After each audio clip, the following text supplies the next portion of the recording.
大家好，欢迎来到学识 Plus。今天我要给大家介绍由和田秀树先生所著的《真正的人生：人生的后半段按自己意愿活》这本书。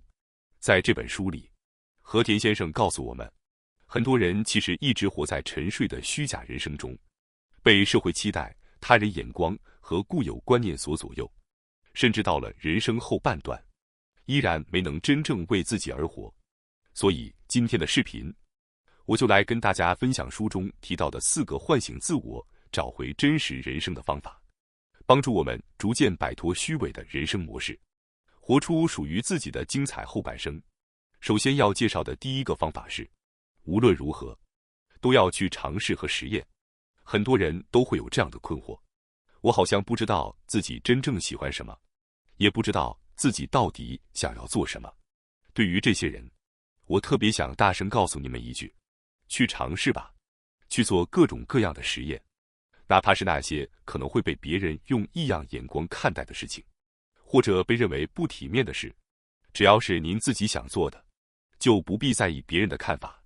如果一件事能让你感到开心，哪怕只是微小的愉悦，也请优先考虑自己的感受，把那些高低贵贱、有面子没面子的旧观念统统丢掉，按照自己的想法去尝试哪怕是一丁点兴趣的事情。当然也有人会这么说，我打算退休后什么都不做，过上安静悠闲的生活，所以这些和我无关。但实际上，什么都不做的生活远远没有你想象的那么轻松自在。作者提到，他有一位企业家朋友，提前准备好了丰厚的退休金，原本计划过上自由闲适的晚年生活，结果不到1年，他就感到无聊至极，重新回到了职场。很多研究都表明，当一个人长期处于无所事事的状态时，抑郁和焦虑的风险会大幅增加。没有目标感的生活，会让人的自尊和自我效能感逐渐下降，最终导致心理不稳定。甚至还有研究发现，长期无事可做会让压力在内心悄悄积累，影响睡眠质量，降低幸福感，甚至损害身体健康。所以，退休后安静度日，并不是一种推荐的生活方式，反而可能带来许多意想不到的健康隐患。相反，去发现自己真正想做的事，去找到能让自己快乐满足的人生意义，才是开启真实人生的第一步。重要的是，只有尝试过，才知道自己是否喜欢。如果不去尝试，就永远不知道答案。可以说，这是一种找到真正人生的终极技巧。关键在于轻松、持续不断地去尝试，直到遇见那个让您发自内心喜欢的事物。1年尝试个100件事，其实也不难。任何小事都能成为尝试的起点。比如，如果一时想不到做什么，那就先走出家门。您可以去做那些以前因为工作和生活压力而放弃过的事情。喜欢手打荞麦面，那就试着开一家小小的荞麦面馆。热爱烘焙，那就去面包店打打工。这些工作虽然收入不高，但能带来内心的满足。如果退休金和存款足够，那就更不必在意收入了，选择就更多了。比如坚持写小说，在社交媒体上发表，说不定会奇迹般的大卖。即使卖不出去，只要自己乐在其中，是否赚钱也无所谓。或许就在您玩得开心的时候，无意中发现了新的商机。当然，尝试新事物的时候，也别因为金钱问题就轻易放弃。虽然环球旅行、豪车豪宅这些需要花费不菲，但现在的社会有很多花费极低甚至免费的活动，只要您愿意，总能找到适合自己的乐趣。通过不断尝试，您就能逐渐打开内心深处那些被自己遗忘或从未发现过的可能性。无论选择哪种方式，只要勇敢迈出第一步，就能遇见一个全新的自己。如果预算有限，就从那些花费较少的活动开始。重要的从来不是规模和花费，而是您是否愿意去行动、去体验。接下来要介绍的第2个方法是，不要再把快乐、想做的事或幸福不断推迟到以后。回头看看，我们每个人或多或少都曾为了未来某个更好的时机，忍耐过、压抑过。从小，我们被要求先放弃玩耍，专心读书，说这是为了考上好学校、进好公司。进入社会后，又为了家庭、工作、责任，牺牲了自己内心真正的渴望。等到60岁退休，再去做喜欢的事，再去享受人生，好像成了大家默认的人生节奏。但残酷的是，现实并不等人。有人刚退休就罹患癌症，有人年纪轻轻突发意外，有人身体1年不如1年。很多事想做，却再也做不了了。随着年龄的增长，每天死亡和患病的概率都会增加。70岁以后，死亡率和认知症需要护理的风险大幅上升。更现实的是，哪怕人还在，体力、灵活度、记忆力、感官体验都在逐年下降。很多人喜欢把旅行、美食、兴趣留到以后，想着等退休再去，等有空再做，等存够钱再享受。结果常常是几年后身体出了问题，或根本没有那个体力和精力了，导致遗憾终生。作者身边就有不少朋友，年轻时拼命工作，到了60岁，终于打算去环球旅行，却因为身体状况无法出行。还有些人好不容易预约到心心念念的米其林餐厅，结果那天胃口不好，或吃几口就饱了，失去了当初的乐趣。随着年纪增长，味觉、食欲、酒量都会下降。作者自己就是个美食爱好者，年轻时热爱各种美食、美酒，但到了60岁之后，胃口变小，酒也喝不动了，甚至开始担心以后还能享受这些多久。很多人习惯性的把最好的东西留到以后，高档红酒舍不得开，旅行计划一拖再拖，自己想做的事一再搁置。可真正值得我们思考的是，未来真的会更好吗？等到那个以后，真的来得及吗？作者慢慢意识到，与其忍耐，不如活在当下。那些为将来保存的乐趣，其实正是现在最该享受的。年纪越大，他越明白，人生最重要的事，不是攒着未来去享受，而是学会在每个当下善待自己。越是年轻，越是健康的时候，越应该去做想做的事，去体验自己渴望的生活。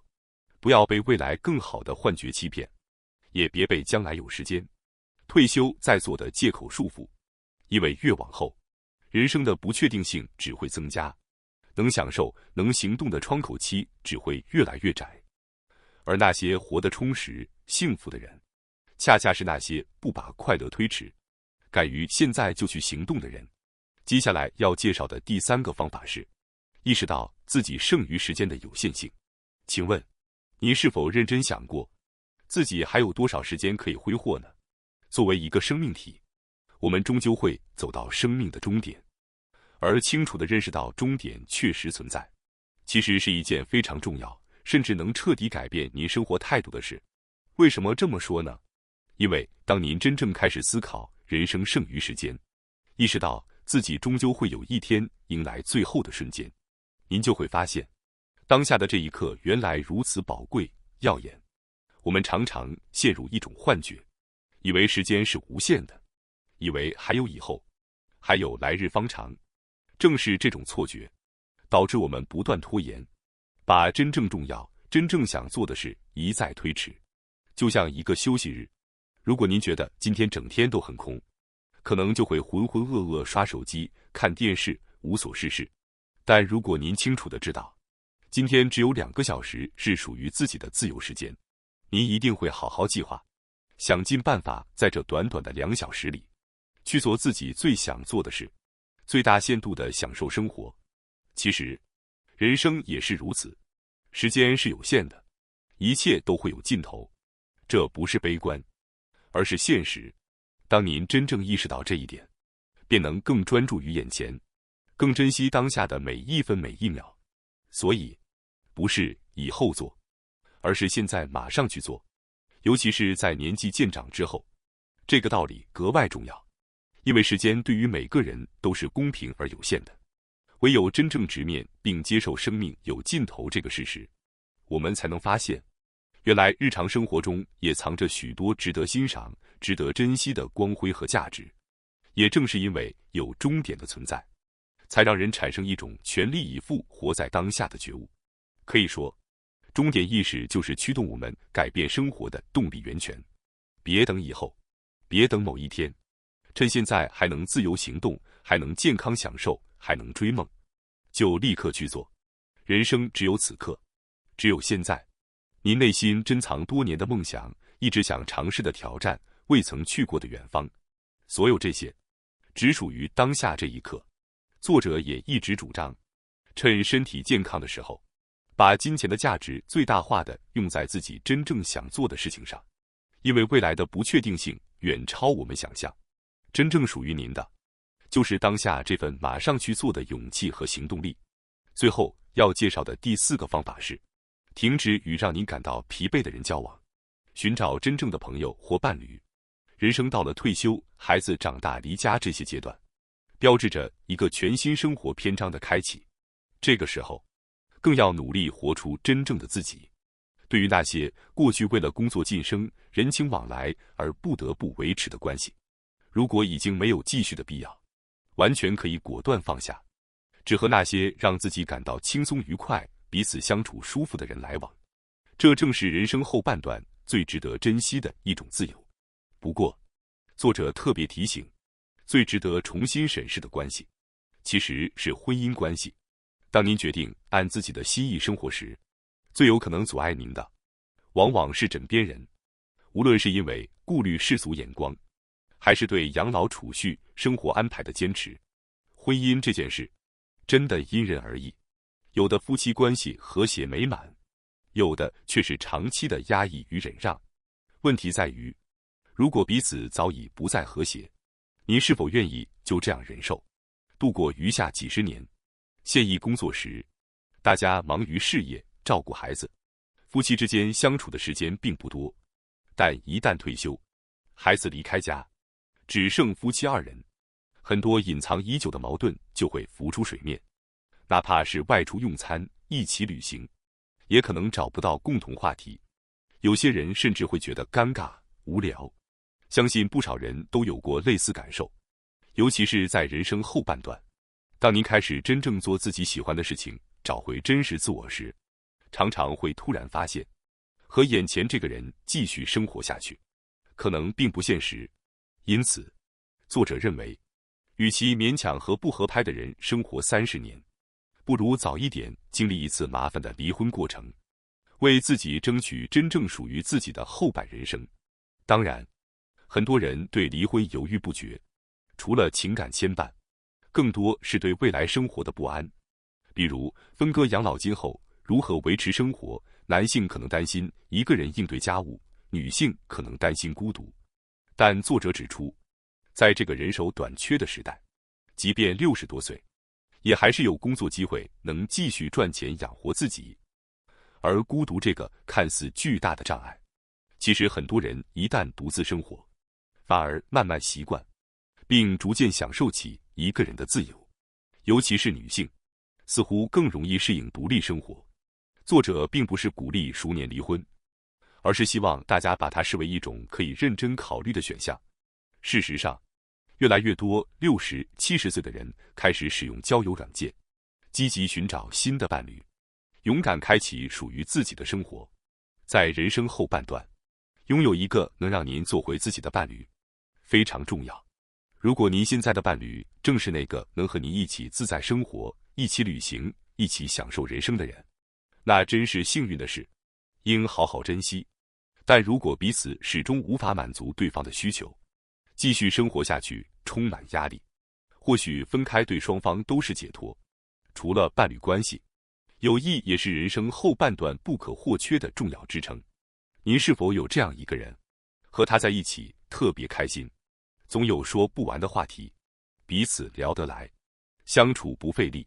如果有，就请好好珍惜这份友谊。如果还没有这样的人，也不必担心，关键在于您是否愿意主动去行动，主动出击，就能遇见志同道合的人。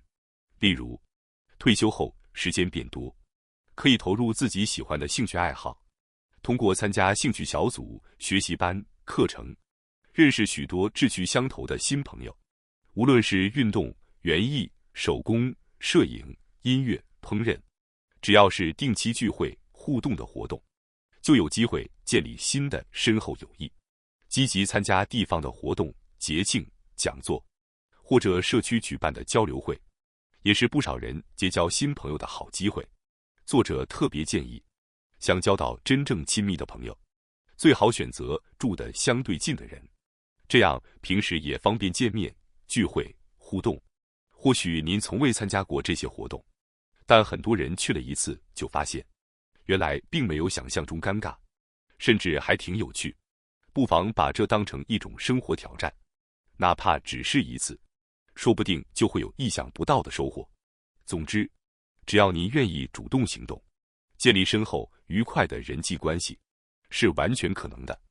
不管是找到一个能做回自己的伴侣，还是结交几个志趣相投、能说心里话的朋友，人生的后半段，真正属于自己的人生，从这些简单的行动开始。感谢大家收看今天的节目。如果你喜欢我们分享的内容，记得点赞、订阅并开启小铃铛通知，第一时间获取我们的更新。